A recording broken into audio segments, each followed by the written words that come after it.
We begin now in Southern California, where the devastation is just incomprehensible.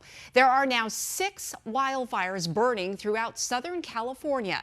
Nearly 2,000 homes, businesses, and other structures have been destroyed in the Eaton and Palisades fires, and that number is expected to rise. So far, the wind-driven flames have killed 5 people and forced more than 100,000 people to evacuate. But something this big and this fast that, kind of just wiped out the whole town was something that I personally, and I think a lot of people from around here, never saw coming. I just hope, the Palisades can come together and, figure out how we can all pitch in and try and build this, town back up to the great place that it was.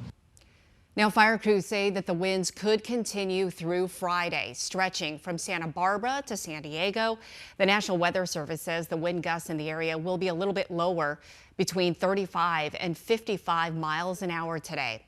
Now, the Palisades fire alone has scorched more than 17,000 acres. We are giving you a live look right now from the area, and you can just see billowing smoke that stretches for miles throughout the area. Officials are now calling this one of the most destructive, if not the most destructive wildfire in the history of Los Angeles. Right now, 2 more Arizona task forces are heading out to help in California. In all, 78 people, 17 engines, and 4 tenders from Arizona are helping to fight those massive wildfires that you can just see billowing out of the canyons there. We have live team coverage headed your way. Meteorologist Crystal Long is standing by with a look at what fire crews will be facing on the front lines today. But first, let's go out to Southern California to Troy Hayden, who is live in Pacific Palisades, one of the worst hit areas, with the latest. And Troy, behind you there, it's just unbelievable, the destruction. Oh, wait until I show you more of it, Tram. The good news is at this point, the winds have died down. They are calm this morning. That is, though, expected to change as the day goes on. All right, take a look at this. So this is a small neighborhood in Pacific Palisades. The Pacific Ocean is maybe 200 yards away. But as far as you look up there, every home is reduced to rubble. It's like this little place was wiped off the map, erased. And look, if you look more closely, you've got aluminum ladders here. You've got the back of a barbecue grill that survived. This little dolly here, this little dolly somehow survived, but all the rubber is burned off the wheels.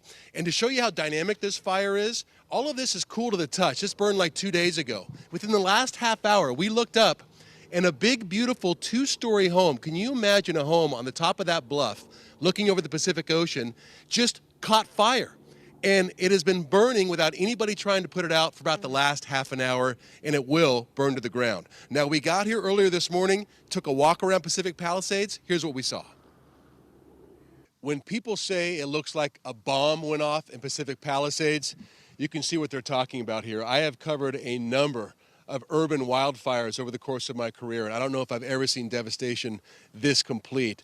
You can see everything that's not stone or metal has basically disintegrated, been incinerated by the heat of this fire. We walked around and got a look at a bit of the neighborhood earlier today. One thing we do see just outside of Pacific Palisades is this: a long line of cars, worried residents wanting to check on their homes, to get back into the Palisades to see if their homes are still standing, get past this area here. Unfortunately, for most of them, depending on where they live, the news is not going to be good. The Ralphs is gone, the Gelsons is gone, the library's gone. 2/3 of the town is gone, and every other home has been destroyed.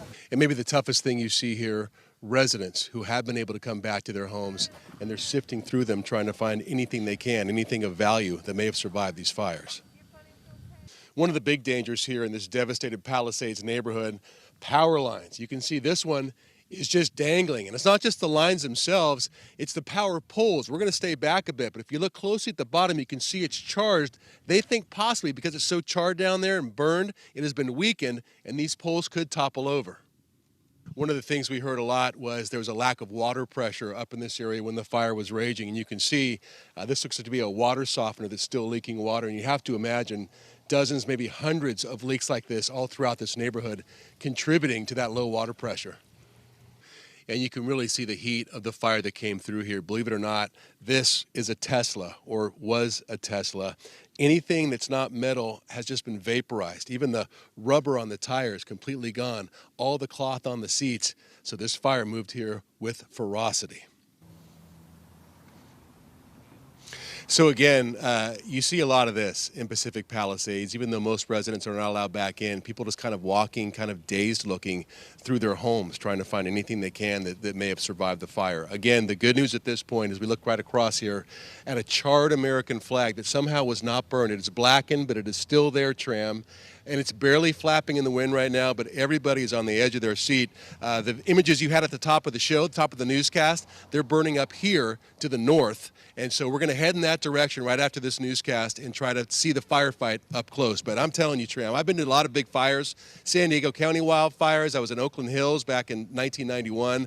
I've never seen so many homes and neighborhoods basically just flattened. Yeah, you can see why this looks like it could be the most destructive in U.S. history. You know, Troy, I know you've been doing this for a very long time. You left early this morning to head into the area, into Southern California. When you were flying in, what was that like to see from just an aerial point of view? I mean, I'm sure it looked like a war zone just hit the entire area for miles. Right. Yeah. I mean, as you're flying in and dropping into LA, coming in from the desert, right, coming in from the east, you could see the Palisades fire, first of all, much larger than the rest, and that smoke heading out towards the ocean, towards the west. Those are those Santa Ana winds we told you about over and over. That's what makes them so dangerous. And then right next to the Burbank airport is the other big fire where they believe 5 people were killed. You know, unfortunately, and the Phoenix teams coming in here are going to be doing some of this search and rescue, trying to find victims who may still be trapped in these homes. They think that death toll is going to rise. So, again, if you look over here, Tram, you can see this is the Pacific Ocean right here. How often do you hear about fires in LA getting this close to the Pacific Ocean? They think that the fire came screaming down this hill right here behind us, and you can see the remains of a home up there, but came down the hill and then took this entire neighborhood out. But, you know, I mean, it's block after block after block. It's hard to even put into words, I'll be honest with you here. And the stunned people walking around kind of wondering what they do next. Oh, yeah. I mean, think about Pacific Palisades. You know this. Pacific Palisades is almost like the Paradise Valley of LA. Big, beautiful homes, you know, and they're just gone. Yeah. It's truly unbelievable. I mean, you're right. During my college years at UCLA, I would drive through that area, and it is one of the most ritziest places throughout Southern California. And to see something like this, I mean, you hear so many stories of heartbreak. I mean, people who have raised their kids, have lived 60 years in their homes, all to be gone. A lot of them, it still hasn't even hit them yet, that they've lost everything, the memories, the pictures, everything that's gone. And I'm sure you've talked to a lot of people and you're hearing the same, you know, the news that they are just stunned. Well, we're trying to be respectful as well. I mean, the couple that I showed you in Palisades earlier in our taped piece, they didn't want to go on camera, but the husband told us a story, said they're looking for his box of mementos that he's had since a child, his one box that he didn't get to take out in time. They had to get out before the evacuation even started. The wife was on a hike and saw the flames reaching their home, called her husband and said, get out, and they got out. And the only thing he found in his box of mementos was a Coke bottle that he saved as a kid, and it was melted down into almost like a ball. That's all that was left. And he goes, well, at least I have this. You know, they're just stunned. Think about it. Think about it. You know, you're a big memory person. Yeah. Think about if all that stuff was just suddenly gone. I know, and it happened so fast, and people just did not have time to react fast enough. All right, Troy, just so many stories of hurt and pain. Complete devastation in areas surrounding Los Angeles. 180,000 people under evacuation orders in the LA area. The destruction looking like a war zone as the massive wildfire ripped through miles of homes, fueled by the unrelenting Santa Ana winds and drought conditions. Today, firefighters are hoping to get the upper hand. Maribel Gonzalez is in Pacific Palisades with the latest. Something this big and this fast that, you know, kind of just wiped out the whole town was something that I personally, and I think a lot of people from around here never saw coming. Unrelenting wildfires are continuing to ravage parts of Los Angeles County Thursday, causing tens of thousands of residents to flee and more ready to go at a moment's notice. And I saw a big ball of orange with the smoke, so it looked like it was here towards the top of the hill. And I went back to the house and got some things. The Palisades fire has destroyed more than 1,000 structures, making it the most destructive in LA County history. Everything is just gone, and I just want to wake up from this bad dream. And the Eaton fire has quickly reduced much of the Altadena area to ash and rubble. This is our retirement. This is our nest egg. This is where we moved in when we got married. The nearby city of Pasadena told residents that the water there may be unsafe to drink because of debris from the Eaton fire, and the health concerns are mounting. The air quality across Southern California has been deemed a hazardous 6 out of 6 because of all the smoke and ash swirling around. We couldn't breathe anymore. And we had all the filters going in the house. We had HEPA filters, and nothing seemed to work. Well, as mentioned, the winds have died down compared to yesterday, hopefully allowing those firefighters to get to those hard-to-reach areas. Right now, we want to go back out live to Troy Hayden, who's in Pacific Palisades, with more on what he's seeing. And Troy, again, it's just surreal to see everything that's happening behind you, and you can even still see some of the smoke. Yeah, I mean, some of these fires are still smoldering for sure. I will say, as opposed to that last piece you were talking about, the air quality has gotten a lot better out here today, at least right now. At least it seems to be a little bit more of an onshore breeze, which is expected to change. But again, we want to be respectful of people's belongings. But when you look at things like this motorcycle, you understand what heat does to people's possessions. You can see right here, this frame, it's just kind of bent over and melted as well. It's metal. I'm walking on top of glass that is shattered.